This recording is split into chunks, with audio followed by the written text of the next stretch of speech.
उपदेशामृत जो है ये ग्रंथ शुद्ध भक्ति में कैसे पहुंचा जाए उसका ज्ञान देता है, शुद्ध भक्ति के बारे में। ठीक है, इसका श्लोक नंबर 9 है, यहां से हम शुरू करेंगे। अभी तक 8 श्लोक किए हैं, आज 9वें नंबर श्लोक से स्टार्ट करेंगे। वैकुंठात जनितावरा मधुपुरी तत्र अपि रास उत्सवात वृंदा अरण्यम उदारपाणी रमणा तत्र अपि गोवर्धना राधा कुंडम इहि अपि गोकुलपते प्रेम अमृत आप्लवनात कुर्यात अस्य विराजता गिरि तटे सेवाम विवेकिना कह।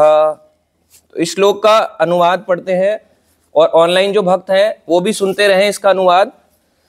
इसका अनुवाद है कि मथुरा नामक पवित्र स्थान आध्यात्मिक दृष्टि से वैकुंठ से श्रेष्ठ है। तो पहले ये जानते हैं कि वैकुंठ क्या है। एक ऐसा प्लैनेट है जहां पे जाने के बाद कोई कभी वापस नहीं आता, उस जगह को कहते हैं वैकुंठ, यानी वहां पे कोई भी तरह का कुंठा ना हो, कोई भी तरह की एंजाइटी ना हो, उसको कहते हैं वैकुंठ। ठीक है, तो आध्यात्मिक जगत जो है कभी कभी इसी स्पिरिचुअल वर्ल्ड को वैकुंठ भी बोल देते हैं, कभी इसी स्पिरिचुअल वर्ल्ड को गोलोका भी बोल देते हैं शॉर्ट में, मगर स्पिरिचुअल वर्ल्ड बहुत बड़ा है। ठीक है, अगर मैं आपको एग्जांपल दूं, जैसे यहां पे हम पृथ्वी में है, ये जो प्लैनेट है आपने देखा होगा सन है बीच में और उसके साथ चारों तरफ प्लैनेट्स रिवॉल्व करते हैं, रोटेट करते हैं, चारों तरफ चक्कर लगा रहे होते हैं। मगर अगर आप वैसे देखोगे, मैप देखोगे, जो ओरिजिनली मैप है भागवतम के अकॉर्डिंगली प्लैनेट्स ऊपर और नीचे हैं। अगर बराबर की रो में होंगे इसका मतलब सब एक ही लाइन में है। अगर एक ही लाइन में है तो देवलोक ऊपर है, तो हम बोलते हैं हम देवी देवताओं की पूजा कर रहे हैं, तो हम देवलोक देखते हैं सन ऊपर आया हुआ है, तो ऊपर को क्यों है वो सन? अगर सन सामने होना चाहिए ना, जैसे साइंस कहती है कि सन बीच में है, चारों तरफ प्लैनेट चक्कर लगा रहे हैं, तो उस हिसाब से अर्थ भी उनके एक ही लाइन में सारे प्लैनेट्स हैं। अगर सारे प्लैनेट्स एक ही लाइन में है तो सन जब हम ऐसे देखते हैं तो ऐसे क्यों दिख रहा है? ऐसे क्यों नहीं दिखता सन? ढलते हुए तो दिखता है, मगर दिन में ऊंचाई पे क्यों दिख रहा है? इसका मतलब वो ऊपर का लोक है तो प्लैनेट्स ऊपर है। तो वैसे ही हमारा जो पृथ्वी लोक है, इससे ऊपर 6 प्लैनेट्स होते हैं। ब्रह्म लोक आता है, फिर नीचे नीचे आया 5वें नंबर पे स्वर्ग लोक, 7वें नंबर पे पृथ्वी लोक, और फिर नीचे पृथ्वी के नीचे 7 लोक हैं। तो ये 14 लोक आते हैं जिसको कहते हैं भौतिक संसार। अब ये भौतिक संसार तो कितना बड़ा है। हम सोचते हैं भौतिक संसार मतलब केवल अर्थ नहीं, ब्रह्मा जी का लोक वो भी भौतिक संसार, स्वर्ग लोक भी भौतिक संसार, ऊपर के तप लोक, जन लोक जहां पे बड़े बड़े ऋषि रहते हैं वो भी भौतिक संसार, और नीचे के जो लोक हैं पाताल लोक जहां नाग वगैरह सब रहते हैं, राक्षस रहते हैं, वो भी भौतिक संसार। अब ये पूरा ही भौतिक संसार है, पूरे 14 प्लैनेट्स भौतिक संसार में आते हैं। अब जो इतना बड़ा भौतिक संसार है तो ये तो कितना सा होगा? भगवान के एक सांस के बराबर है केवल। मतलब इसकी जो ड्यूरेशन है, ये ब्रह्मांड में 14 प्लैनेट्स हैं, ये कितने टाइम तक रहते हैं? भगवान महाविष्णु की केवल एक सांस के बराबर। अब ये तो एक ब्रह्मांड की बात हुई जिसमें एक ब्रह्मा है, शिव जी भी हैं, अलग अलग रूप में रुद्र रूप में रहते हैं, ऐसे ही और भी ब्रह्मांड है। अब जब इतने सारे ब्रह्मांडों को मिला लें, एग्जाम्पल जैसे पानी में बुलबुले निकलते हैं, वैसे इतने सारे ब्रह्मांड भगवान अपने सांस से प्रकट करते हैं। इतने सारे जो ब्रह्मांड हैं वो तैर रहे हैं। अब हर ब्रह्मांड में जीवात्मा है, यानी हम लोग हैं, उसमें भी कीट पतंगे हैं, 84 लाख सारी योनियां हैं। अब इतने सारे ब्रह्मांडों को अगर मिलाओ तो ये टोटल मिला के बनता है केवल 25%। एक ब्रह्मांड की बात नहीं हो रही, या केवल अर्थ की बात नहीं हो रही, पृथ्वी की बात, ये सारे ब्रह्मांडों की बात हो रही है कि टोटल ब्रह्मांड जो है वो कितने हैं। तो ब्रह्मांड अभी हमने बताया बहुत सारे, असंख्य हैं। ऐसा नहीं है कि काउंटेबल नहीं है, काउंटेबल है, पर क्या सर के बालों को आप काउंट कर सकते हो? काउंट करा जा सकता है मगर काउंट कर नहीं पाते। ऐसे ही ब्रह्मांड इतने सारे हैं, काउंट तो कर सकते हैं मगर काउंट करते करते थक जाएंगे। जैसे बालों को काउंट नहीं कर सकते, वैसे ही ब्रह्मांड को भी काउंट नहीं कर सकते। इतने सारे ब्रह्मांड हैं, उसमें 14 ही प्लैनेट हैं। अब 14 प्लैनेट्स हैं, एक एक ब्रह्मांड में 14 प्लैनेट है, ब्रह्मलोक से लेकर नीचे पृथ्वी लोक, फिर पाताल लोक तक। ऐसे ही तीसरा ब्रह्मांड का ही ब्रह्मांड है, ये केवल 25% है। इसका 3 गुना जो ज्यादा है वो क्या है? Spiritual world. तो भौतिक संसार से 3 गुना ज्यादा है आध्यात्मिक संसार, यानी भौतिक संसार 25% और 75% आध्यात्मिक संसार। अब इस जगह तक तो साइंस पहुंचा ही नहीं। आपको लगता है कि कोई साइंस ने ऐसा रोबोट बनाया है या कोई ऐसी टेक्नोलॉजी बनाई है कि उस टेक्नोलॉजी के थ्रू वो वहां तक पहुंच सके? हमारी जो टेक्नोलॉजी है वो तो मून तक भी नहीं जा सकती। कई लोग कहते हैं हम चांद पे गए हैं, मगर ये भी एक रॉन्ग फिलॉसफी है। कोई आज तक चांद पे नहीं गया, इस शरीर के साथ नहीं जा सकता। वैसे जा सकता है, इस शरीर के साथ नहीं जा सकता जैसे साइंस क्लेम करता है। इसके ऊपर बहुत बड़ी डॉक्यूमेंट्री भी है जो यूट्यूब में भी अवेलेबल है, उसमें पूरा बताया। आप डालो नासा फेक थ्योरी एक्सपोज्ड, तो नासा जो है वो यूएस के कंपनी है, और वहां के जो साइंटिस्ट हैं और रशिया के जो साइंटिस्ट हैं, क्योंकि दोनों कंट्रीज के बीच में मतभेद चल रहा था, तो एक कोल्ड वॉर के कारण उन्होंने क्या किया, कोल्ड वॉर का मतलब उन दोनों के बीच में जो एक युद्ध चल रहा था रशिया और यूएस का, तो रशिया को कम कराने के लिए यूएस ने क्या किया कि देखो हमने तो अपना सैटेलाइट छोड़ा और वहां से चांद पे चले गए और चांद में जाके घूम रहे हैं, मगर कोई चांद तक पहुंच पाया क्या? कोई भी नहीं पहुंच सका। कई लोगों को बड़ा अजीब लगेगा कि हमारी तो पृथ्वी से भी सैटेलाइट्स गए हैं, वो तो चांद पे गए हैं, भारत भी आज के समय में चांद पे है। ये सब फॉल्स थ्योरी है, कोई चांद पे नहीं जा सकता ऐसे। अगर हमें पानी में जाना है तो हमें एक स्कूबा डाइविंग सूट चाहिए, उसमें भी हम ज्यादा समय नहीं सरवाइव कर पाते।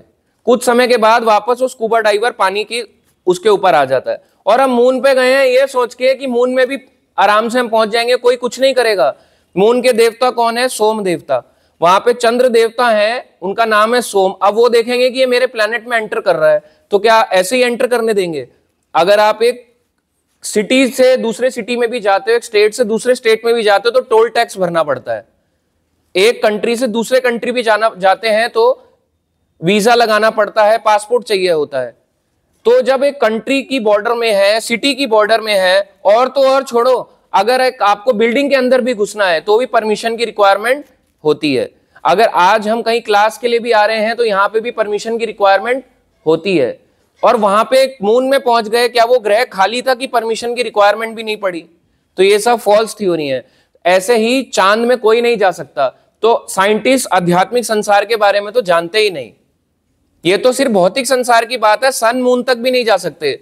और हमारी भागवतम बताती है कि मून सन से भी ज्यादा दूर है, तो कोई सन तक ही नहीं जा सकता, मून तो कैसे जाएगा? मून का साइज सन से भी बड़ा है। और साइंस क्या बताती है कि मून छोटा है, मून अर्थ से भी छोटा है, जबकि ये रॉन्ग थ्योरी है। मून सन से भी बड़ा है, ये भागवतम कहती है। अब कोई बात, कोई इस पर ट्रस्ट करेगा, कोई नहीं करेगा। जो नहीं करेगा वो क्या कहलाते हैं? मूर्ख लोग, उनको मूर्ख कहते हैं। अब ऐसा मैं आपको बताता हूं एक और एग्जांपल क्यों। साइंस की अगर आप इतना बिलीव करते हो, आप ग्रेविटी भी मानते होंगे। अब जब ग्रेविटी में चांद में मान लो साइंटिस्ट गए, मैं थोड़ा सा बता रहा हूं, फिर बताएंगे वैकुंठ जगत क्या है, थोड़ा सा फिर उसके बारे में बताएंगे। श्लोक और तात्पर्य बहुत छोटे हैं। अगर आप देखो वैकुंठ जगत, अगर आप जाओ अगर आप चांद पे जाओ तो चांद में देखना उसकी जो फोटोग्राफी होगी उसमें झंडा गाड़ा हुआ है यूएस का। अलग अलग कंट्रीज के अब तो झंडे गड़ने लग गए। अब मैं आपको एग्जांपल देता हूं। अगर आप ग्रेविटी पे बिलीव करते हो तो ग्रेविटी के अकॉर्डिंगली तो झंडा गड़ नहीं सकता। तो क्या झंडे में उन्होंने ग्रेविटी ऐसे करके लगा दी और ऐसे ऐसे करके जो है हवा से झंडा ऐसे ऐसे लहरा रहा है? इसका मतलब तो साइंस थ्योरी फेल हो गई, क्योंकि वही तो कह रहे हैं कि ग्रेविटी होती है। ग्रेविटी का काम है, गुरुत्वाकर्षण का काम है कि हर चीज को नीचे लेके आती है। और जब ग्रेविटी ही नहीं है तो वहां पे झंडा कैसे गड़ गया?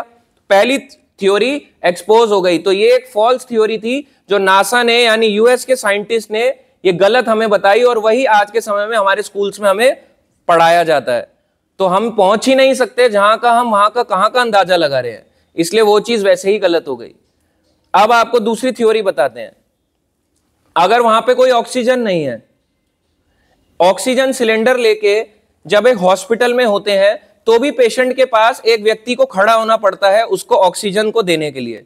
चाहे वो एक सिंपल सा कोई भी मरीज क्यों ना हो, अस्थमा पेशेंट क्यों ना हो, वो देने के लिए खड़ा होना पड़ता है उसको एक सिलेंडर के लिए। अगर मान लो एक पर्सन है जो चांद पे गया हुआ है, चांद में जाके उसको इतने दिन की ऑक्सीजन कहां से मिल गई कि 3 महीने तक वो सांस ले रहा है? कितने सिलेंडर वो ऑक्सीजन लेके गया था कि उसकी ऑक्सीजन वहां पे खत्म ही नहीं हो रही? मानते हो नहीं मानते? माउंट एवरेस्ट भी लोग क्लाइंब करते हैं, उनका भी 3 महीने 4 महीने तक सिलेंडर नहीं चल पाता। कई लोगों को वहां पे तकलीफ होती है, वो आधे से ही वापस उतर जाते हैं। ये बात तो सब मानते हैं, नहीं मानते? तो जहां पे ऑक्सीजन ही नहीं है, माउंट एवरेस्ट छोड़ो, आप कह रहे हो यहां पे पहाड़ में चले जाओ, उत्तराखंड और हिमाचल के हिमालयास के पहाड़ में चले जाओ, आधे लोगों की सांस यहीं अटक जाती है। माउंट एवरेस्ट तो और ऊंचा है, और माउंट एवरेस्ट से भी ऊंचा कहीं वहां पे है चांद, जहां पे जाके सांस यानी ऑक्सीजन है ही नहीं। अब इस तरह से साइंस हमारे को बेवकूफ बनाते आया है, और हमें लगता है कि साइंस के पास कोई ऐसा इलाज है कि वो भी वैकुंठ पहुंचा देगा, इसलिए साइंस के पास वैकुंठ का ज्ञान ही नहीं है। और तीसरी थ्योरी बताते हैं कैसे नासा वालों ने बेवकूफ बनाया। नासा वालों ने, ये बड़े शातिर थे, इनको पता था कि हम लोग जो है बुक्स को नहीं पढ़ते हैं, ना रेफर करना चाहते हैं, तो इनके साथ पागल बनाओ इनको। अगर आप देखो वहां पे कोई लाइट नहीं है ना चांद में, तो जब वहां पे एस्ट्रोनॉट्स अपनी फोटो खींच रहे थे तो लाइट कहां से आई? लाइट कहां से आई जब वहां पे लाइट ही नहीं है? उनकी फोटो में जो आप देख रहे हो लाइट चमक रहा है, उनका सूट चमक रहा है, कहां से लाइट आई? क्या फोन का फ्लैश खचिक करके इतनी लंबी बैटरी चली कि हमारी तो यहां से यहां तक की बैटरी खत्म हो जाती है, शरीर की भी फोन की भी, और वो 4 महीने से अपने फोन की बैटरी चला रहा है सेव करके। कौन सा पावर सेविंग मोड डाला था उसने जो उसकी बैटरी खत्म नहीं हो रही, और उसका फ्लैश मार के फोन को उसने फोटो खींच ली। इस तरह से पागल बनाते हैं। अगर वहां लाइट ही नहीं है तो फोटो कहां से आ गई? सब कुछ जगह अंधेरा अंधेरा है, तो इस तरह से पागल बनाया। ऐसे कई सारे क्लेम्स लेके जब इसे फॉल्स थ्योरीज प्रूव करी गई तब लोगों ने माना, और आज के समय में बाहर के देशों में इसको कोई मानता भी नहीं है। ये सिर्फ हमारे देश में माना जाता है कि ये सब चीजें जो हैं ट्रू हैं, क्योंकि हमारी साइंस हमें पढ़ा रही है, और इसी कारण से हम वैकुंठ जगत को भूल ही जाते हैं कि अच्छा ऐसी भी कोई जगह होती है। ज्यादा से ज्यादा लोग क्या कहते हैं? दादा दादी स्वर्गवासी हो गए। इससे ज्यादा कोई नहीं कहता। परिवार वाले सब ये कहते हैं हमारे घर वाले चल बसे, यहां से गए और वहां जाके बस गए, स्वर्गवासी हो गए। स्वर्ग तक के आगे तो कोई सोचे नहीं रहा। यहां तो कहां बात हो रही है? वैकुंठ की। तो जिन लोगों को अभी यही नहीं क्लियर है वो इस बात को समझ ही नहीं पाएंगे। तो पहले तो ये समझना होगा कि जहां पे आप रहते हो, चाहे वो स्वर्ग लोक हो जहां पे हम जाने की कामना करते हैं, चाहे वो सूर्य लोक हो, चंद्र का लोक हो, या ऊपर के और ऊंचे लोक हो, ब्रह्मा जी का प्लेनेट क्यों ना हो, या नीचे के प्लेनेट क्यों ना हो, नरक क्यों ना हो, ये सब भौतिक संसार है। ये भौतिक संसार का ही पार्ट है, और ये एक ब्रह्मांड है। ऐसे ही और असंख्य ब्रह्मांड है, ये मिला के केवल 25% बनते हैं। इसका 3 गुना है वैकुंठ जगत। अभी हम अपने 25% संसार के बारे में नहीं जान पा रहे, और हम अपने से 3 गुना जो बड़ा है वैकुंठ जगत उसके बारे में जानना चाहते हैं। तो पहले यही हमें क्लियर होना चाहिए कि भौतिक संसार क्या और वैकुंठ जगत क्या। जिसको यही नहीं पता कि भौतिक संसार क्या, वो वैकुंठ जाने की सोच रहा है, क्या फायदा? पहले अपनी स्थिति तो जानो। अपने घर का आइडिया नहीं दूसरे के घर का आइडिया लगाने चले। भगवान कहां रहते हैं यही नहीं पता कि मैं कहां रहता हूं। अभी इससे ज्यादा कौन जानता है? बच्चे को पूछा आपका एड्रेस क्या है, वो बस एक स्ट्रीट का नाम लेगा, बोलेगा ये मेरा एड्रेस है, उससे बाहर उसको कुछ नहीं पता। इसलिए ऐसे लोगों को कहते हैं कुएं का मेंढक। जैसे कुएं में मेंढक होता है, उसको उठा के समुद्र में डाल दो, क्या होगा? वो कहेगा इतना सारा पानी होता है क्या? मैंने तो कभी सोचा भी नहीं था कि इतना सारा पानी होता है।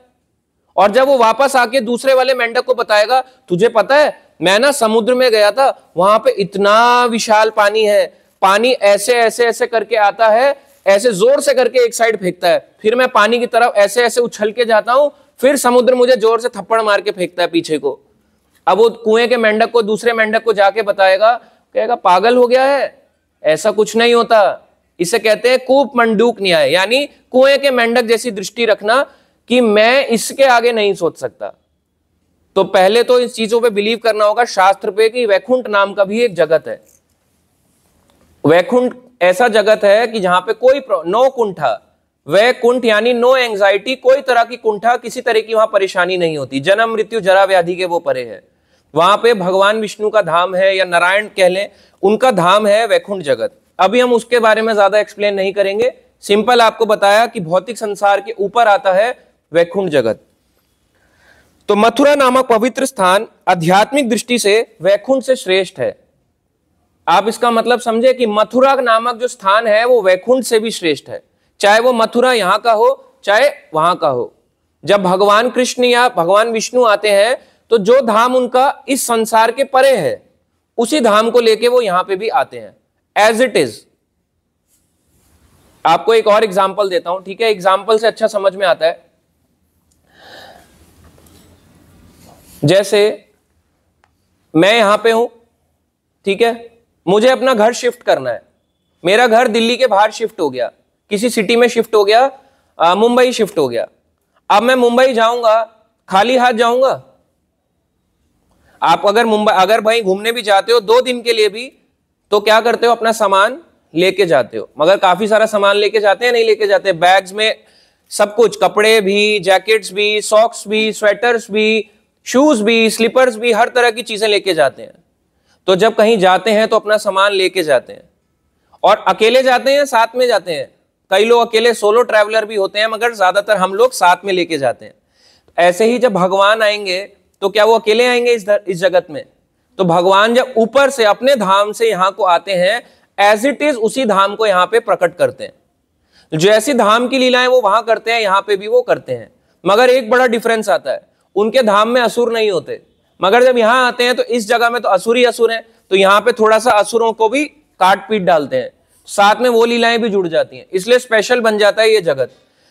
तो यहां पे अगर देखा जाए, भूमि में जो वैकुंठ है, कई सारे स्थान है भूमि में, जैसे हम बोलते हैं भू वैकुंठ पांढारपुर, अलग अलग कई वैकुंठ नामक स्थान है, बद्री का आश्रम, बद्रीनाथ, ये वैकुंठ कहलाता है। कई सारे वैकुंठ जगत हम बोलते हैं, द्वारकाधीश वैकुंठ में आता है। तो इन सब में से अगर पवित्र स्थान, सबसे श्रेष्ठ स्थान जाना जाए तो वो है मथुरा। यानी भगवान विष्णु से भी ऊंचे हैं मथुराधीश, मथुरा के रहने वाले भगवान, क्योंकि भगवान वहां प्रकट हुए थे। किसके लिए, कहां पे प्रकट हुए थे? जेल में। मथुरा का जो भगवान का जन्म स्थान है, देवकी के लिए प्रकट हुए थे। वैसे भगवान का जन्म 2 जगह हुआ, एक हुआ गोकुल में, एक हुआ मथुरा में। तो ज्यादातर लोग मथुरा जानते हैं, मगर गोकुल नहीं जानते। ओरिजिनली जो है उनका जन्म स्थान है गोकुल, और उन्हीं का एक्सपेंशन रूप आता है मथुरा में। तो 2 जगह कृष्ण का जन्म हुआ, ये बात लिखी गई है भागवतम में। 2 जगह भगवान का जन्म हुआ, जो अभी 5000 साल पहले भगवान कृष्ण ने लीलाएं करी। तो मथुरा जो स्थान है ये वैकुंठ से भी श्रेष्ठ है, क्योंकि यहां भगवान प्रकट हुए थे शिशु रूप में। मथुरापुरी से श्रेष्ठ वृंदावन का दिव्य वन है। तो मथुरा में आपने देखा होगा, ज्यादातर लोग कहां जाते हैं, मथुरा में या वृंदावन में? टूर करने जाते हैं तो लोग कहते हैं कहां जा रहे हैं, मथुरा वृंदावन, मथुरा वृंदावन। मगर मथुरा में कितने मंदिर आप जानते हो? कितने मंदिर? चलो ठीक है, वोटिंग करके देखते हैं कौन बताएगा। कोई 5 मथुरा के मंदिरों का नाम बिना गूगल चेक किए, ठीक है, कौन बताएगा? हाँ, 5 मंदिरों के नाम बिना गूगल चेक करे। मथुरा में नहीं आता। द्वारकाधीश 1 मंदिर हुआ, जन्मभूमि हुआ 2 मंदिर, ठीक है। ऑनलाइन भी पूछते हैं भक्तों को, जिनका हैंड रेज है, हैंड रेज करिए अपना अपना यहाँ पे जूम में। मथुरा के बाहर आता है। बिरला मंदिर कह रहे हैं। एक को कह रहे हैं नदी के पार है, पर मंदिर का नाम नहीं पता। तो देख रहे हैं, चलो हैंड रेस करके अभिमन्यु प्रभु जी हमारे साथ में, वो बताएंगे। तो ऑनलाइन वाले भक्तों से ही पूछते हैं। हाँ जी प्रभु जी। प्रभु जी क्या कहते हैं, वासुदेव का मंदिर होगा। अच्छा, वासुदेव जी का मंदिर, ठीक है, कुछ हद तक। कौन सा मंदिर? भगवान श्री कृष्ण जो फादर है ना। हाँ, वो तो जन्म स्थान हो गया ना उनका। अच्छा चलो ठीक है। और पूछते हैं वैशाली माने माता जी का, और पूछते हैं विश्राम घाट बताया, और बताओ और कौन भक्त बताएगा? हाँ जी माता जी। मैं यश कृष्ण कुब्जा मंदिर है। कृष्ण कुब्जा मंदिर है। अभी तक सिर्फ 3 मंदिर बताया। तो देखो, मथुरा के 3 लोग कहते हैं कि मैं जानता हूं, मैं घूम आया हूं, सब घूम लिया मैंने मथुरा में। क्या घूमा? कहाँ गए थे घूमने? ऐसा क्या देखा आपने? तो अगर आप लोग कहते हो कि हम मथुरा वृंदावन घूमे हुए हैं, क्या देखा? 3 नाम आए। एक आया द्वारकाधीश मंदिर, जन्मभूमि, और तीसरा इन्होंने बोला कृष्ण कुब्जा मंदिर। और कोई बिरला मंदिर बोल रहा है, कोई तो निकलेगा कहीं ना कहीं, कोई तो निकलेगा। कृष्ण मंदिर, वो मंदिर, राधा मंदिर। चलो ठीक है, और पूछते हैं। यहाँ पे पूनम गुप्ता माता जी भी हैं साथ में। बताएं माता जी। मंदिर है, देवकी का है। देवकी का मंदिर? नहीं, देवकी रेवती। पत्नी थी। अच्छा ठीक है माता जी, ठीक है बलदेव जी का ना, जब मटकियां अपने आप फूट जाती हैं। अच्छा ठीक है, चलो ठीक है। अच्छा, सच्चिदानंद विग्रह प्रभु जी भी बताएंगे। ठीक है, हरे कृष्णा माता जी। तो पूछते हैं। प्रभु जी दंडवत प्रणाम। हाँ हरे कृष्णा। प्रभु जी, विश्राम घाट के उस पार दो मंदिर है, जिसके मैं एक बार दर्शन करने गया था। हाँ जी, शनि का एक मंदिर है, फिर उसके बाद दो मंदिर और। हाँ तो मतलब है अब काफी वक्त, अब तो गूगल अब तो गूगल चल पड़ा सबका। ठीक है, हरे कृष्णा प्रभु जी। नहीं, प्रभु जी को कहना था वहाँ पे दर्शन करने। अच्छा, नहीं अच्छा है, बहुत अच्छा है प्रभु जी। हरे कृष्णा, हरे कृष्णा प्रभु जी। तो कुल मिला के अगर देखा जाए तो वही मतलब 5 में बताने में कितना मुश्किल हुई या नहीं हुई? अच्छा, बद्रीनाथ के कोई 5 मंदिरों के नाम बताओ।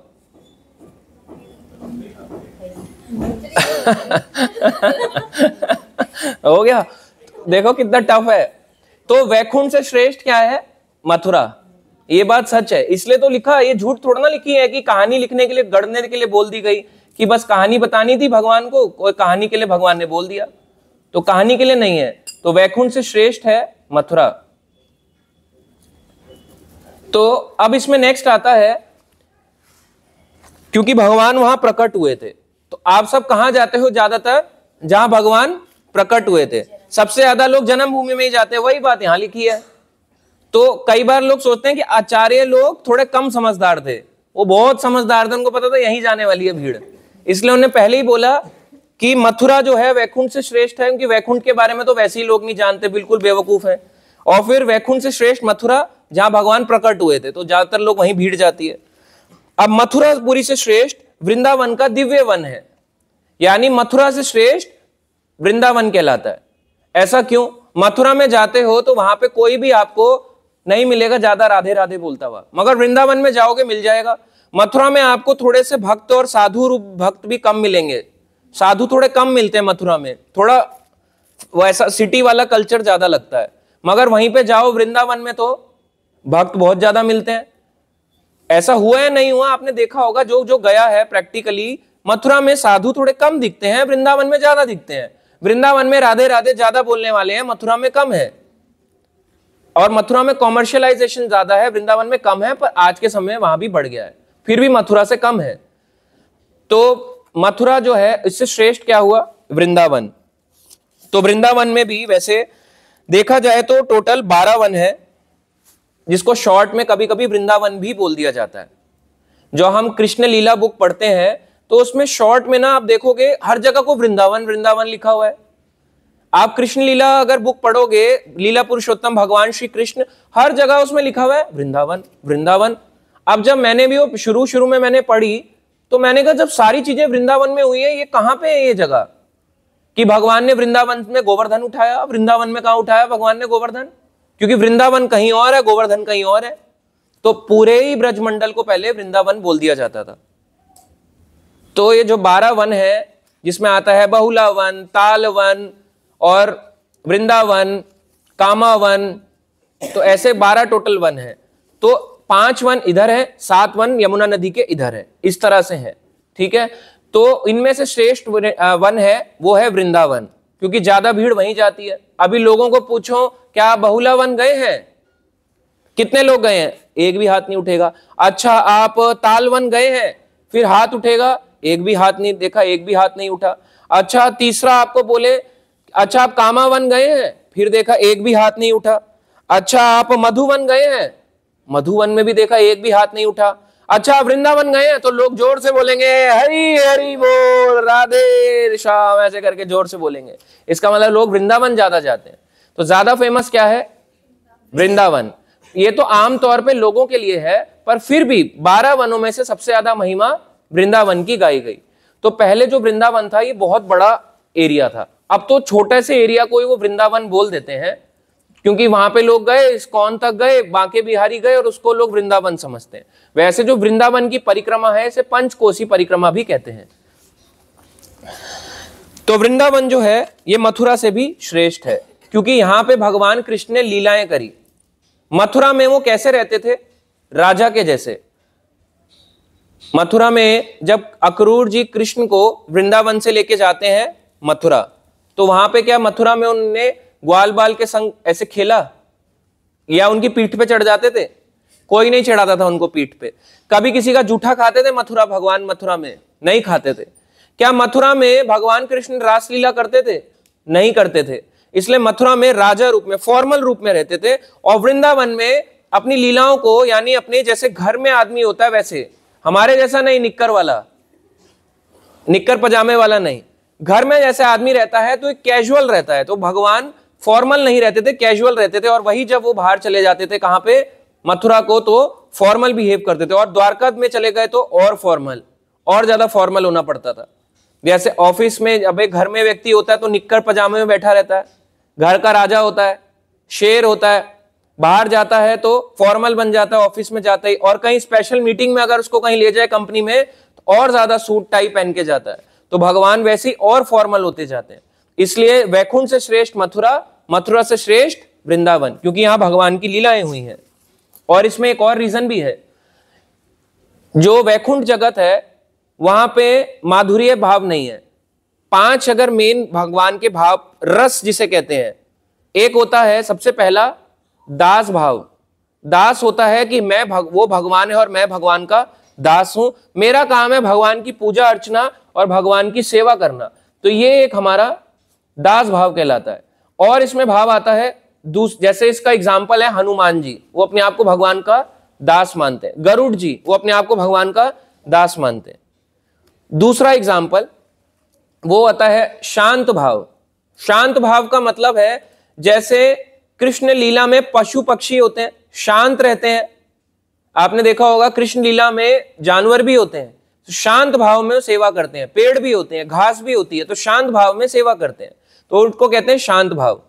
अब वहीं पे मथुरा में जाओ तो वो शांत भाव दिखेगा, थोड़ा कम है। वैकुंठ में भी थोड़ा कम है, मगर दास भाव बहुत ज्यादा है। क्योंकि कोई भी भगवान विष्णु के, कभी आपने देखा कोई ऐसे पीठ पे, कभी किसी के पीठ पे चढ़ गए, कंधे पे चढ़ गए, या किसी का जूठा खा लिया भगवान विष्णु ने? कभी नहीं खाएंगे।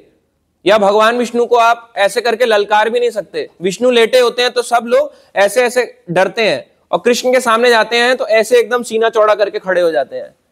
तो विष्णु भगवान से लोग डरते हैं, क्योंकि जब आदमी वही घर का होता है तो आदमी कम डरता है उससे। जब बाहर चले जाता है फॉर्मल तो रिस्पेक्ट ज्यादा करता है। मगर यहाँ पे वैकुंठ में ये भाव नहीं है। कौन सा? शांत भाव भी कम है, दास भाव ज्यादा है। तीसरा भाव आता है वहां पे वात्सल्य भाव या सखा भाव। तीसरा भाव है वात्सल्य भाव। वात्सल्य होता है पेरेंट्स और बच्चे का प्यार। क्या ऐसा है मथुरा में? क्या आपने देखा है देवकी माता कृष्ण को अपने गोदी में उठा ली? हाँ, गले कभी कभी लगाया, मगर गोदी में उठा ली। क्या उनके लिए कोई ऐसा रोता है? अपना बच्चा मानता है क्या? क्या बच्चा मानोगे? इतने बड़े हैं द्वारकाधीश, कैसे बच्चा मानोगे? सुदर्शन चक्र हाथ में है। चौथा भाव है सखा भाव।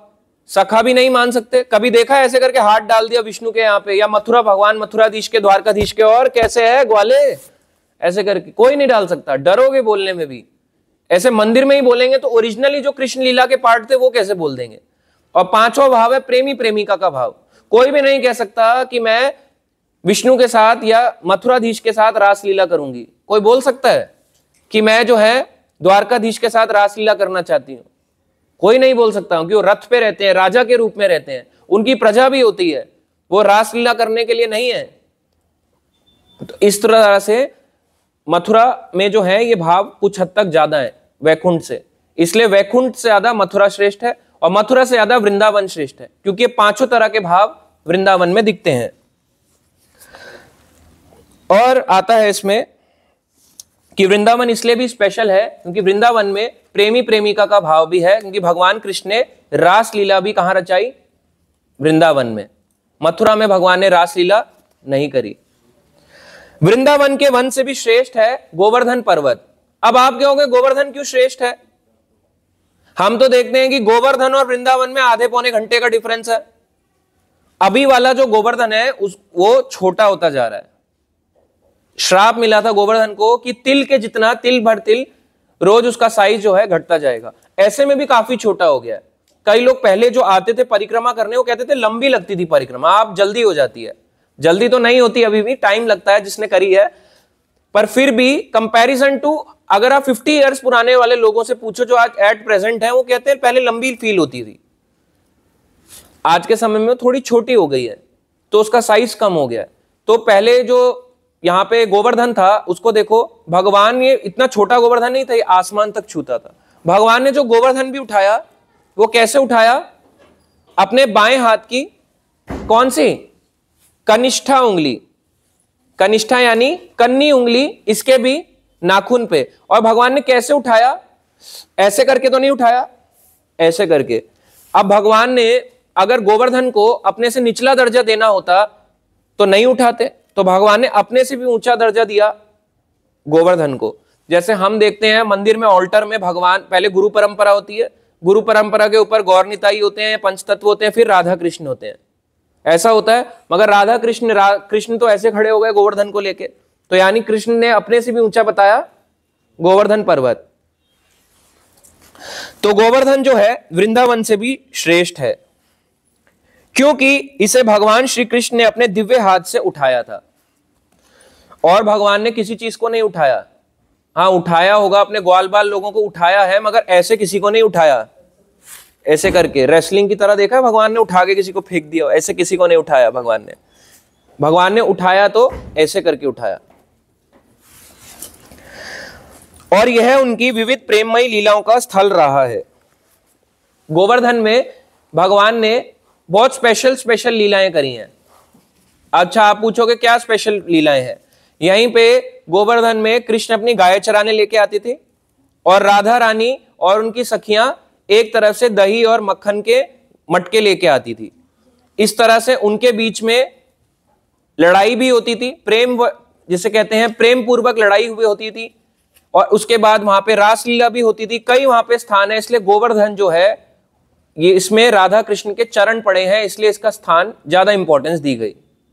तो गोवर्धन में जिसमें अभी हम जाते हैं, हम ऊपर तो नहीं चढ़ते, अब तो गोवर्धन छोटा दिखाई देता है, अगर कोई फोटो भी देखे तो गोवर्धन छोटा दिखाई देता है। मगर गोवर्धन में राधा कृष्ण ने इस तरह की स्पेशल लीलाएं करी, उसके ऊपर चरण रखा, भगवान ने उसको हाथ से उठाया, इसलिए गोवर्धन वृंदावन से भी श्रेष्ठ है। तो वैकुंठ से श्रेष्ठ मथुरा, मथुरा से श्रेष्ठ वृंदावन, और वृंदावन से श्रेष्ठ गोवर्धन, ये यहां पे लिखा है। ठीक है, अब उसमें आता है इन सबों में परम श्रेष्ठ राधा कुंड है। तो गोवर्धन में भी दो स्पेशल प्लेसेस हैं, उसका नाम है राधा कुंड, श्याम कुंड। ये गोवर्धन के नेत्रों के जैसे भी हैं। अगर गोवर्धन का आकार देखें तो वो मोर के जैसा भी है, कोई लोग गाऊ जैसा यानी गाय के जैसा भी बोलते हैं, तो मोर के जैसा भी है। तो राधा कुंड, श्याम कुंड, इसकी दोनों आंखें की जैसी हैं। तो गोवर्धन में भी स्पेशल प्लेस है राधा कुंड और श्याम कुंड, और अगर इन दोनों में से भी स्पेशल देखा जाए तो राधा कुंड। इसको परम सर्वश्रेष्ठ स्थान बताया गया, क्योंकि यह गोकुल के स्वामी भगवान श्री कृष्ण के अमृतमय प्रेम से आप्लावित रहता है। अब इसमें बताते हैं कि राधा कुंड को स्पेशली क्यों बोला गया कि सबसे स्पेशल प्लेस है। कई लोग बोलते हैं कि नहीं, और भी तो स्पेशल प्लेसेस हैं, मगर राधा कुंड को सबसे ऊंचा स्थान क्यों बताया गया? ठीक है, अब इसमें 5 प्रकार के रस होते हैं, आपको थोड़ा सा बताएंगे कि 5 प्रकार के भाव कौन कौन से हैं। कौन बताएगा 5 प्रकार के भाव? अभी हमने बताया। सबसे पहला दास भाव। दास भाव राधा कुंड में नहीं है। दूसरा शांत भाव है पर बहुत ही कम है। तीसरा भाव साख्य भाव, सखा भाव भी है पर थोड़ा कम है। चौथा वात्सल्य भाव, यानी माता पिता वाला भाव भी कम है, क्योंकि राधा कुंड और श्याम कुंड क्या है? राधा और कृष्ण है। तो वहां पे 5वां भाव कौन सा आता है? माधुर्य भाव, यानी प्रेमी प्रेमिका का भाव सबसे ज्यादा कहां है? राधा कुंड और श्याम कुंड में। इसलिए वहां पे स्पेशली इसको सबसे ऊंचा स्थान बताया गया। अब इसमें बताते हैं कि राधा कुंड के बारे में, कि राधा कुंड कैसे प्रकट हुआ, थोड़ा सा बताएंगे कि क्यों इसको स्पेशल बोला गया। तो एक अरिष्टासुर नामक बैल आया था, बैल का रूप धारण करके आया था। तो भगवान ने उस बैल का वध किया। तो सभी ब्रजवासियों ने बोला, गोपियों ने बोला, राधा रानी ने बोला, हे कृष्ण तुमने तो बहुत बड़ा पाप कर दिया। तुम तो एक तरफ क्या बोलते हो, गोपाला हो, गोवर्धन तुम्हारे नाम से पड़ गया, तुम तो गाय पालने वाले हो, तुमने ही बैल को मार डाला, वही गाय का बच्चा ही तो कल बैल बनेगा अगर मेल होगा, तो तुमने मार डाला, तो तुम्हें पाप लगेगा इसका, तो तुम्हें कुछ प्रायश्चित करना चाहिए। तो भगवान ने कहा मुझे कैसे प्रायश्चित करने की जरूरत है। उन्होंने कहा नहीं, प्रायश्चित तो करना पड़ेगा, और पाप धोने हो तो लोग कहां जाते हैं, कुंभ मेला स्नान करने, चलो कुंभ मेला, या फिर हरिद्वार स्नान करने जाते हैं, तो पाप को धोना पड़ेगा ना। मगर गंगा में तो एक ही नदी है, अब सारी नदियां लाना हो तो कैसे लाओगे, हर जगह जाओ और वहां पे जाके स्नान करो, आसान है क्या जाना। और कृष्ण तो वृंदावन ही छोड़ के नहीं जाते, अब पवित्र नदियों को यहां लेके आना तो कैसे लाएंगे। तो भगवान के आह्वान से सारी नदियां वहां पे प्रकट होती है, और भगवान कृष्ण ने बाई एड़ी जो होती है, बाई एड़ी कहते हैं इसको, हील्स को, हील जो होता है जो माता जी पहनती हैं, लड़कियां पहनती हैं, जिससे एड़ियां ऊपर हो जाती हैं, तो भगवान कृष्ण ने अपनी बाईं एड़ी से भूमि पर प्रहार किया ऐसे करके, ये प्रहार करने से भगवान ने वहां पे श्याम कुंड को प्रकट किया। तो श्याम कुंड में जो प्रकट किया तो वहां पे कई अलग अलग धाराएं आने लगी, सारे के सारे तीर्थ, पवित्र नदियां, पुष्कर तीर्थ नदी, गंगा नदी, यमुना नदी, सरस्वती नदी, कृष्णा नदी, गोदावरी, महानदी, सबके सब वहां पे अपने आप धीरे धीरे करके प्रकट होने लग गए। तो जब प्रकट होने लग गए तो वहां पे क्या बन गया, श्याम कुंड बन गया। इस तरह से भगवान ने श्याम कुंड को प्रकट किया। और भगवान कृष्ण जब वहां पे थे तो उसी श्याम कुंड में भगवान कृष्ण ने और उनके सभी ग्वाल बाल सखाओं ने उसमें स्नान किया। स्नान करने के बाद वे गोचारण क्षेत्रों में गए और 1 घंटा उन्होंने विश्राम किया। विश्राम करने के बाद कृष्ण अपनी वेणु बजाते हैं, बांसुरी को बजाते हैं, और गोपियों को उन्होंने पुकारा। तो उन्होंने बोला कि अगर मैं पापी हूं, मैंने अरिष्टासुर का वध किया, तो तुम भी तो वहीं खड़े थे, पाप करना पाप है तो पाप देखना भी पाप है, तुम्हें भी पाप लगा है। तो राधा रानी को बोला आपको भी अब अपने पापों का प्रायश्चित करना चाहिए, आपको भी शुद्धिकरण के लिए स्नान करना चाहिए। इस तरह से उन्होंने बोला कि जितने भी ब्रजवासी हैं सब के सब दूषित हो चुके हैं, क्योंकि सब ने इस चीज को होने दिया, बैल का वध होने दिया, हालांकि वो एक असुर था, मगर सबने देखा तो उसमें भी पाप। जैसे अगर आप पाप होने कर रहे हो तो भी पाप है, मगर होने दे रहे हो तो भी पाप है। अगर आपके सामने कोई गाय को मार रहा है तो आप देख रहे हो तो आप भी पाप का हिस्सा हो, क्योंकि आपने देखा और उसको नहीं रोका। हम बोलते हैं गाय हमारी माता के समान है, माता है हमारी 7 प्रकार की माता है, तो गाय भी उसमें से गौ माता हम बोलते हैं।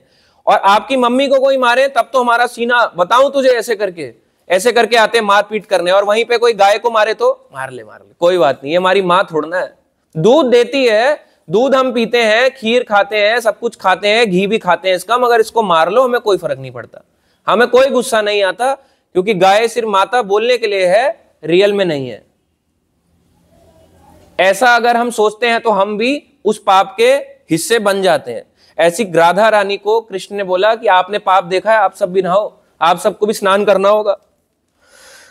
तो राधा ने भी कृष्ण का आलिंगन किया और एक सरोवर का निर्माण किया जिसका नाम पड़ा राधा कुंड।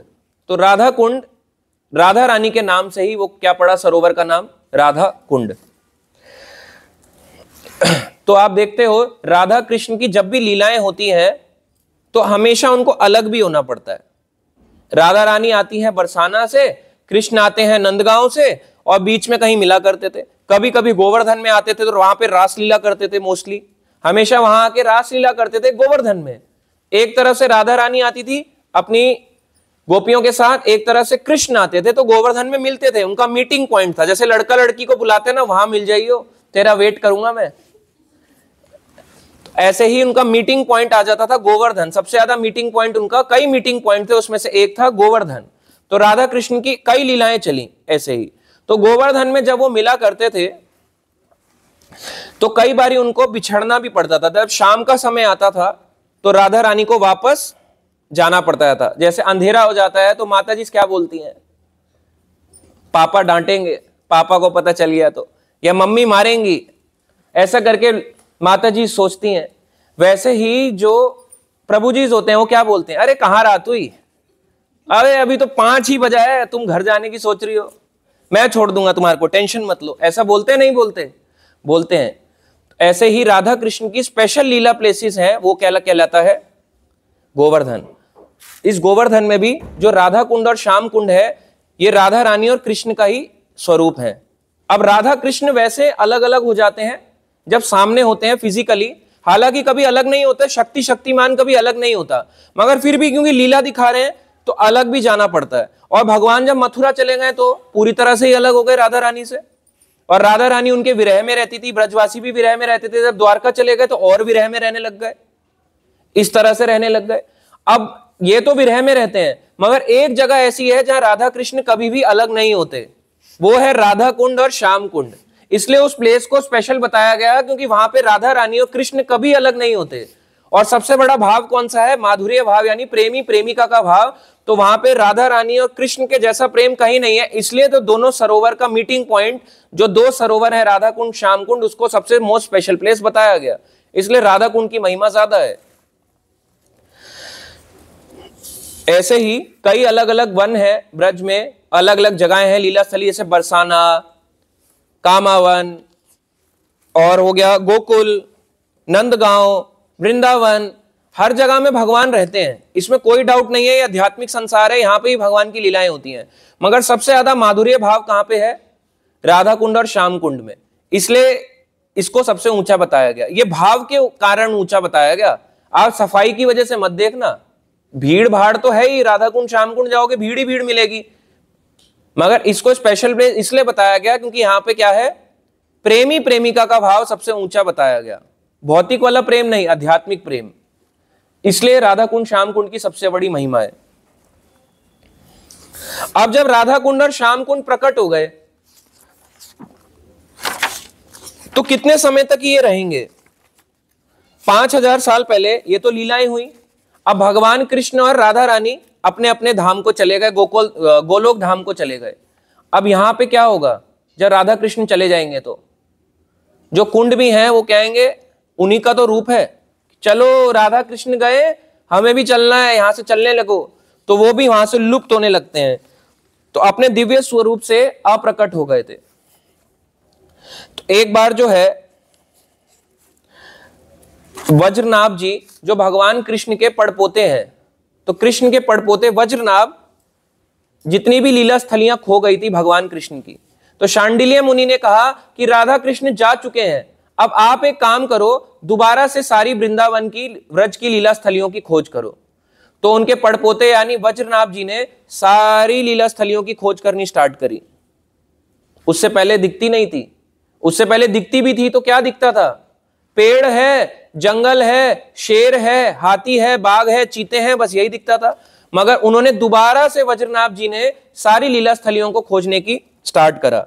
उन्होंने कई प्रसिद्ध विग्रहों की स्थापना करी, जैसे मदन मोहन जी, अब वो आते हैं करौली राजस्थान में, गोविंद देव जी वो आते हैं जयपुर में, गोपीनाथ जी वो आते हैं जयपुर में, केशव देव जी यानी मथुरा में जहां भगवान प्रकट हुए वो भी अब वहां से ओरिजिनली जा चुके हैं, हरिदेव जी जो गोवर्धन वो भी वहां से जा चुके हैं, श्रीनाथ जी नाथ द्वारा चले गए। ओरिजिनली जितने भी व्रज के विग्रह थे वो सब बाहर चले जाते हैं बाद में, जब मुगलों का हमला होता है। तो इन्होंने कई विग्रहों की स्थापना करी, गोपेश्वर महादेव, अलग अलग लीला स्थलियों की इन्होंने स्थापना करी। अब कृष्ण के पड़पोते यानी वज्रनाभ ने स्थापना कर दी, दोबारा से लीला स्थलियों की स्थापना कर दी। मगर धीरे धीरे करके इन्होंने ऐसे जब करा तो श्याम कुंड और राधा कुंड को भी स्थापित किया कि ये वही जगह है जहां राधा कृष्ण कुंड रूप में, सरोवर रूप में एक दूसरे से मिलते थे। अब जब ये भी लुप्त हो गया तो उसको दोबारा से इन्होंने ढूंढ निकाला। अब जब इन्होंने ढूंढ निकाला, अब एक समय आएगा कि वज्रनाभ जी को भी चले जाना है इस संसार से, वो भी चले गए। अब ये थी 5000 साल पुरानी लीलाएं। इसी के 4500 साल बाद जब चैतन्य महाप्रभु आए, भगवान कृष्ण अपने ही रूप भक्त अवतार में आते हैं, राधा रानी का रूप लेके। एक ऐसे करके भगवान है इस्कॉन में गोल्डन कलर के, वो गौरंगा बोलते हैं उनको, चैतन्य महाप्रभु। तो उन्होंने राधा रानी का भाव लिया हुआ है और क्या गाते हैं? हरे कृष्णा कृष्णा कृष्णा हरे हरे, हरे राम राम राम हरे हरे, हरे कृष्णा कृष्णा कृष्णा हरे हरे, हरे राम राम राम हरे हरे। तो राधा कुंड इन्होंने ही स्थापित किया था दोबारा से। 5000 साल पहले भगवान कृष्ण की लीला हुई, भगवान राधा कृष्ण चले गए, फिर वज्रनाभ जी आए, उन्होंने दोबारा से स्थापित किया, फिर लुप्त हो गया। फिर 4500 साल बाद, यानी करीब आज से 500 साल पहले, द्वापर युग से 5000 साल और आज से करीब 500 साल पहले चैतन्य महाप्रभु आए, उन्होंने दोबारा से इसको स्थापित करा। तो 1514 में, अभी क्या चल रहा है 2025 और 1514 कितने हो गए, माइनस करो 2025 माइनस 1514, करीब करीब 500 साल पहले। तो 500 साल पहले यहां पे आए। इस जगह का नाम था, जब वो गोवर्धन आते हैं चैतन्य महाप्रभु चल के, कहां से, नवद्वीप से चल के आते हैं, इस जगह को कहते थे अरिष्टाग्राम। अरिष्टाग्राम का मतलब है इंस्टाग्राम नहीं, इंस्टाग्राम तो नहीं सोच रहे, इंस्टाग्राम नहीं, अरिष्टाग्राम। अरिष्टाग्राम इसलिए नाम यहां पे क्योंकि अरिष्टासुर का यहां वध किया था, इसलिए इस गांव का नाम अरिष्टाग्राम पड़ गया। बाद में अरिट गांव हो गया और अरिट गांव से रीट गांव हो गया। अब रीट गांव से भी वो क्या हो गया, री चलोगे, ऐसे बदल जाता है, इतना बदल जाता है टाइम के टाइम। जैसे एक जगह थी यतिपुरा, वो हो गई जतिपुरा, अलवरनाथ हो गया अलरनाथ। सारी प्लेसेस के नाम बदल जाते हैं समय के हिसाब से, जैसा जो जैसी टोन में बोलने लगता है उस जगह का नाम वैसी पड़ जाता है ना। अब जैसे कनॉट प्लेस, उसको सीपी बोल देते हैं, अलग अलग नाम दे देते, शॉर्ट फॉर्म। तो ऐसी शॉर्ट फॉर्म चल पड़ी। तो चैतन्य महाप्रभु यहां पे आए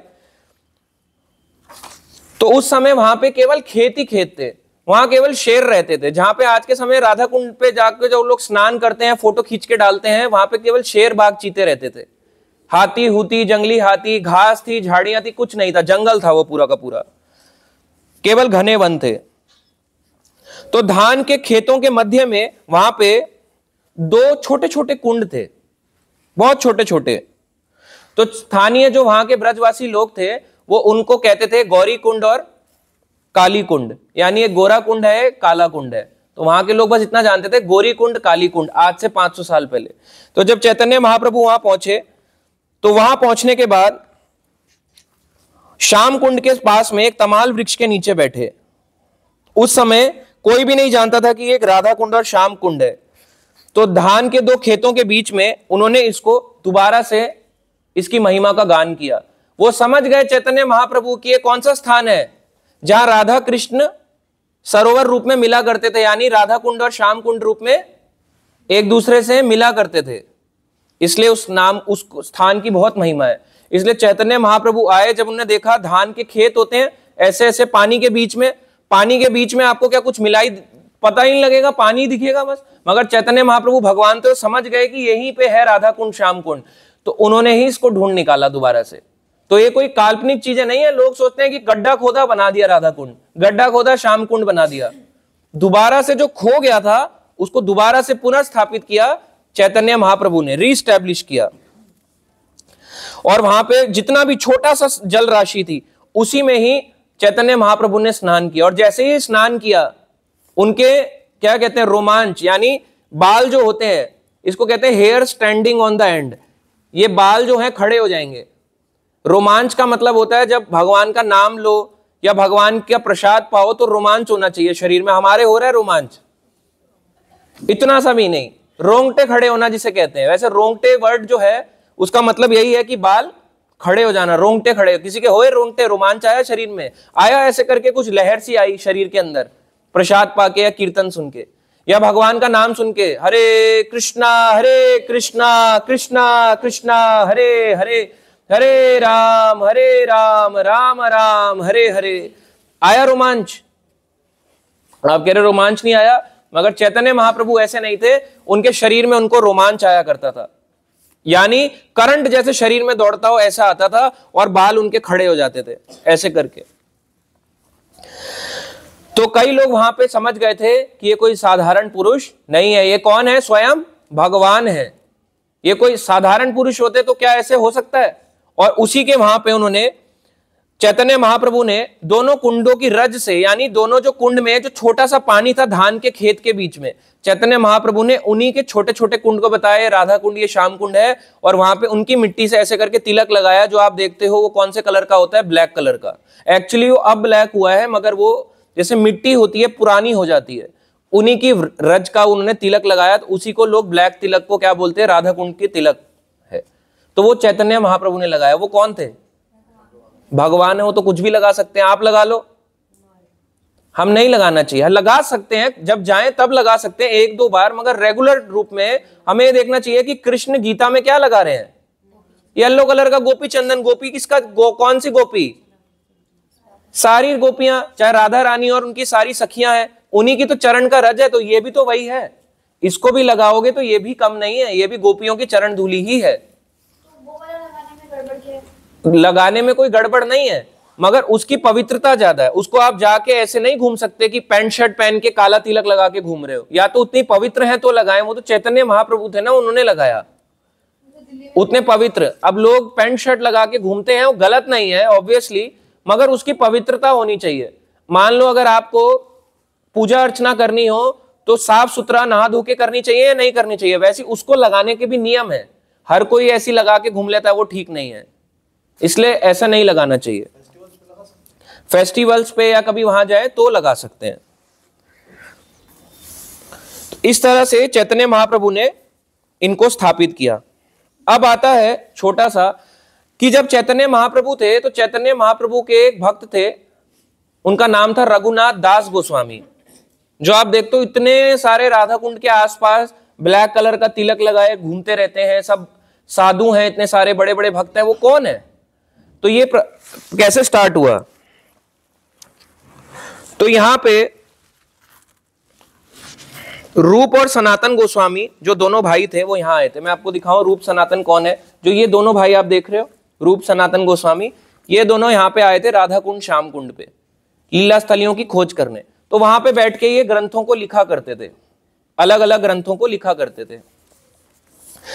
इसी तरीके से इनके कहने पे एक और तीसरे यहां पे गोस्वामी आए जिनका नाम था रघुनाथ दास गोस्वामी। इसी अभी अपने भजन भी गाया, हरि हराय नमः वाले भजन में इसमें आता है, श्री रूप सनातन भट्ट रघुनाथ, श्री जीव गोपाल भट्ट दास रघुनाथ, श्री रूप सनातन भट्ट रघुनाथ, श्री जीव गोपाल भट्ट दास रघुनाथ। तो ये 6 गोस्वामी थे, श्री रूप सनातन भट्ट रघुनाथ, श्री जीव गोपाल भट्ट दास रघुनाथ। तो जो रघुनाथ दास थे इनके कहने पे यहाँ पे आते हैं। तो रघुनाथ दास गोस्वामी भी यहाँ पे आए रूप सनातन गोस्वामी के पास। जब रघुनाथ दास गोस्वामी यहाँ पे आए, वो जो भजन करते थे वो बहुत एक्सट्रीम भजन था।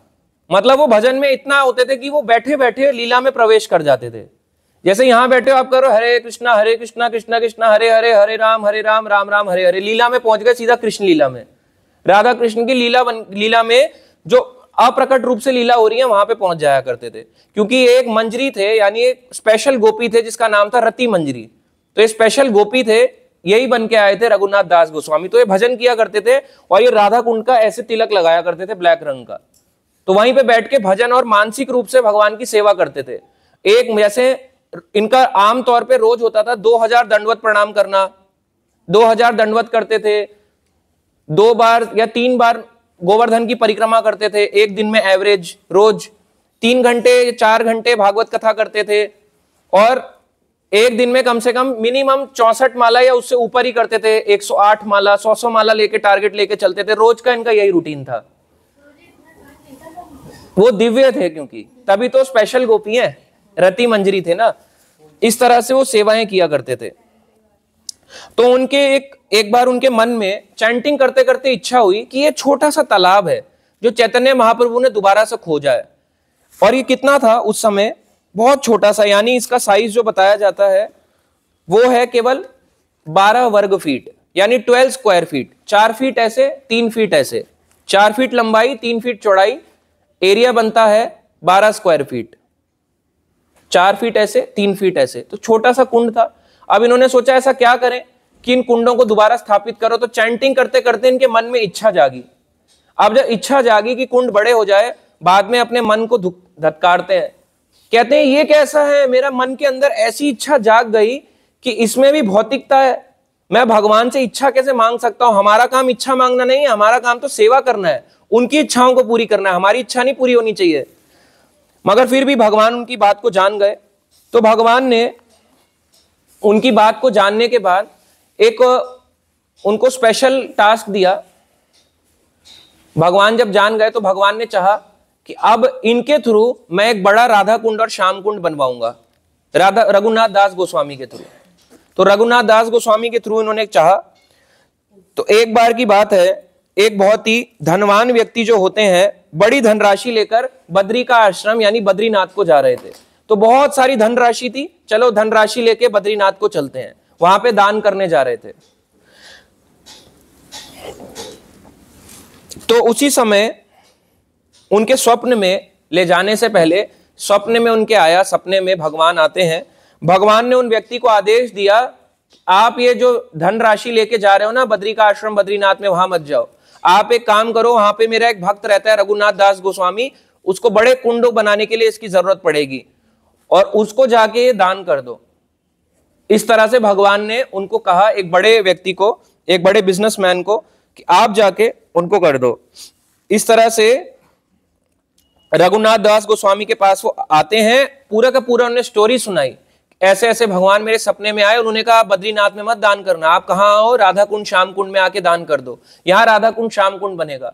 इस तरह उन्होंने खुदवाई करानी स्टार्ट करी रघुनाथ दास गोस्वामी ने।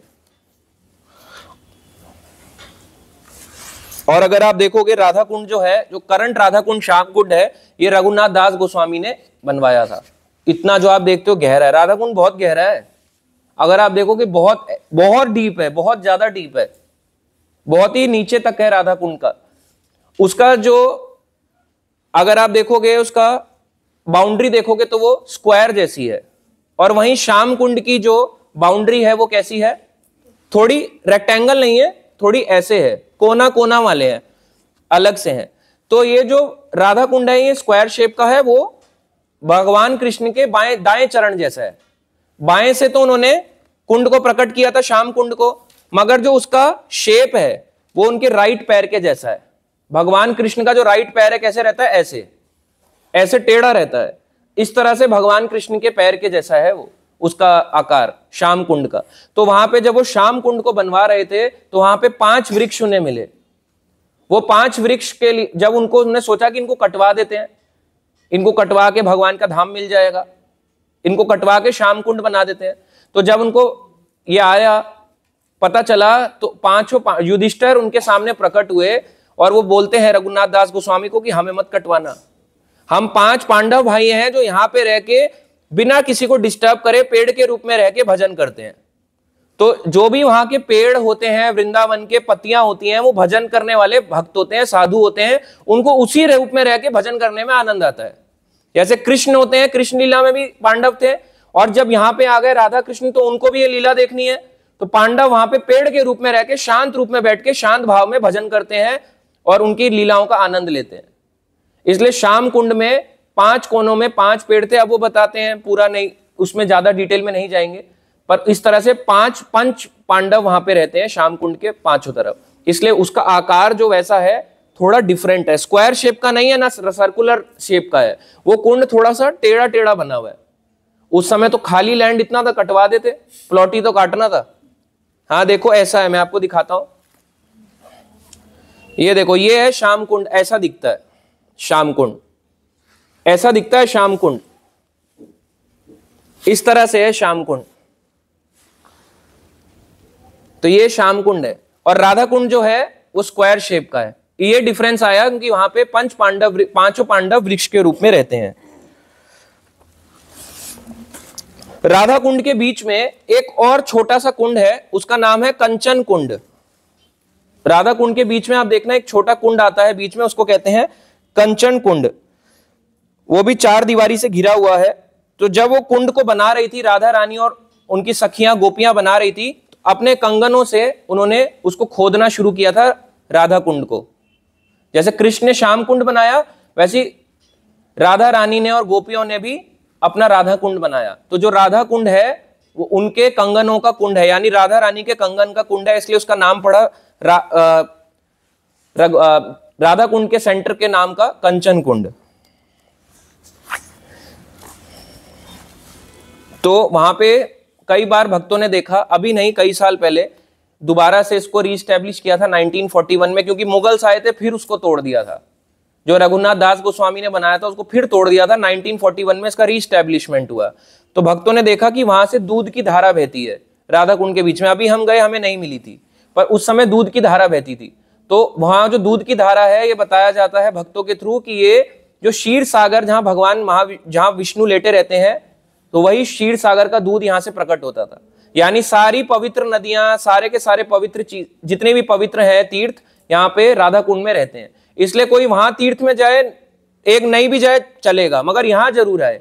राधा कुंड में, राधा कुंड राधा रानी ही है, तो अगर जरूरी नहीं कि आपको कुंड में स्नान करेगा तो ही कृपा मिलेगी। अगर आप ऐसे करके अपने ऊपर आचमन भी कर लेते हो तो स्नान जितनी ही कृपा मिलती है। हम उसमें पैर इसलिए नहीं डालते क्योंकि वो राधा रानी है, हम उसको मानते हैं, इसलिए हम भक्त जो हैं उसमें कभी भी अपना पैर नहीं डालते। कभी भी बिना परमिशन या बिना उसके राधा कुंड में हमें उतरना नहीं चाहिए कि चलो वो नहा रहा है मैं भी नहा लेता हूं। आपको क्या पता वो फोटो के लिए नहा रहा है, आपने थोड़ा ना देखा। और प्रभुपाद जी कहते हैं अगर आप ऐसे जाओगे भगवान की लीला स्थलियों के, भगवान के सर पे अपने पैर रख दिया, एक तरफ तो हम करें हरे कृष्णा और एक तरफ राधा रानी के सर पे पैर रख दिए ये लोग, तो वो ठीक नहीं है। इसलिए वो भगवान का स्वरूप है, इसलिए हम उसमें पैर नहीं रखते हैं, उसका केवल आचमन करते हैं, पीते हैं और अपने सर पे जल डालते हैं। पर राधा कुंड के चारों तरफ भी 8 छोटे छोटे कुंड, वहां पे उनके कुंज हैं, उनकी अष्ट सखियों के। और कृष्ण कुंड श्याम कुंड के पास भी ऐसे उनके 8 गोपों के स्पेशल कुंज हैं। अब इसमें है लास्ट, टाइम भी हो रहा है,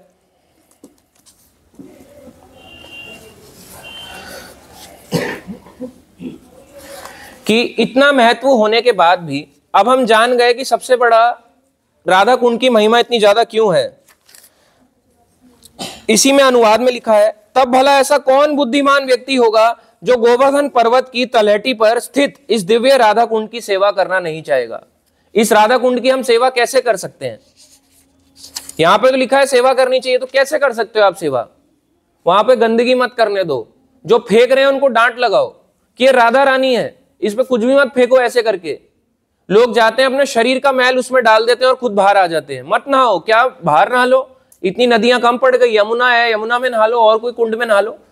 मगर लोग वहां पे सोचते हैं, क्योंकि यहाँ पे अगले श्लोक में आता है, आगे वाले श्लोकों में, कि राधा कुंड में नहाओगे तो एक बार ही नहा लिया जो वो शुद्ध भक्त बन जाता है, मगर वो बने क्या? उल्टा उनका और पतन हो जाता है। और कई लोग साबुनों से नहाते हैं, उनको डांटना चाहिए इमीडिएटली कि इसकी सेवा करना, कौन बुद्धिमान व्यक्ति होगा जो इसकी सेवा करना नहीं चाहेगा। तो हमें बुद्धिमान होना चाहिए कि ये राधा कृष्ण ही है, इनकी सेवा करनी चाहिए। तो ये राधा कुंड, श्याम कुंड कृष्ण राधा कृष्ण का मिलन है। राधा कृष्ण अपनी लीलाओं में अलग भी हो जाते हैं, मगर राधा कुंड श्याम कुंड एज इट इज बने रहते हैं, वो कभी अलग नहीं होते। एक तरफ राधा कुंड, एक तरफ श्याम कुंड, दोनों खड़े रहते हैं, दोनों खड़े रहते हैं। इसलिए जब आप एंट्री करते हो राधा कुंड श्याम कुंड में, तो आप देखना राधा रानी सामने कहां दिखती है, राइट में या लेफ्ट में? कृष्ण के हमारे सामने से राइट में इधर दिखती हैं और कृष्ण इधर होते हैं। तो जब हम एंट्री करते हैं, इसलिए राधा कुंड इधर, श्याम कुंड इधर। अब समझ में आया कि राधा कुंड इधर क्यों है, श्याम कुंड इधर क्यों है। और कृष्ण का पैर कैसे होता है राधा रानी की तरफ, ऐसे करके खड़े होते हैं, यानी अपने पैर पे ऐसे, पैर ऐसे क्रॉस करके खड़े होते हैं। इसलिए उनका जो श्याम कुंड है उसका आकार कैसा है, कृष्ण के राइट पैर की तरह। बनाया लेफ्ट पैर से था, मगर उसका आकार यानी उसकी शेप राइट पैर के जैसी है। इसलिए वो राधा कृष्ण के साक्षात राधा कृष्ण ही है राधा कुंड श्याम कुंड, जो कभी अलग नहीं होते। और माधुर्य भाव को बताता है, इसलिए सबसे ऊंचा स्थान उसको कहा गया। अब लास्ट इसमें लाइन है, उपदेशामृत के तात्पर्य में प्रभुपाद जी लिख रहे हैं, लेकिन राधा कुंड के महत्व को ना तो अन्य वैष्णव संप्रदाय वाले समझ सकते हैं, ना तो अन्य वैष्णव संप्रदाय समझ सकते हैं, कोई नहीं समझ सकता इसके महत्व को। लोग आएंगे कहेंगे हमारा क्या कम है विष्णु का धाम, इनका धाम कम है क्या? कम की बात नहीं हो रही, यहाँ भाव की बात है। यहाँ क्योंकि राधा कृष्ण का जो प्रेमी प्रेमिका का भाव है सबसे ऊंचा है, इसलिए राधा कुंड श्याम कुंड को ऊंचा महत्व दिया गया। और ना ही भगवान चैतन्य महाप्रभु की भक्ति में अरुचि रखने वाले लोग ही राधा कुंड के आध्यात्मिक महत्व तथा उसकी दिव्य प्रकृति को समझ सकते हैं। जो चैतन्य महाप्रभु में रुचि नहीं रखता वो राधा कुंड को कभी नहीं समझ सकता। राधा कुंड समझ ही तभी आएगा जब वो चैतन्य महाप्रभु को फॉलो करता होगा या हरे कृष्णा जपता होगा। जब तक उसके मन में चैतन्य महाप्रभु ही नहीं बसे वो राधा कुंड श्याम कुंड को नहीं समझ सकता। इस प्रकार राधा कुंड मुख्यतया गौड़िया वैष्णवों द्वारा पूजित है जो भगवान श्री कृष्ण चैतन्य महाप्रभु के अनुयायी हैं। इसलिए हम जो चैतन्य महाप्रभु के फॉलोअर्स हैं उनको कहते हैं गौड़िया वैष्णव। चैतन्य महाप्रभु को गौरंग महाप्रभु कहते हैं। गौरंग महाप्रभु का मतलब गौड़िया, गौड़िया शब्द आ जाता है तो गौड़िया वैष्णव, उनको फॉलो करने वाले केवल वही समझ सकते हैं। इसलिए हर कोई इसका महत्व को नहीं जान पाता। तो किसी संप्रदाय से दिक्कत नहीं है, मगर इसका महत्व जो है वही लोग समझ सकते हैं जो चैतन्य महाप्रभु को फॉलो करता हो। ठीक है, तो ये था उपदेशामृत का श्लोक नंबर 9।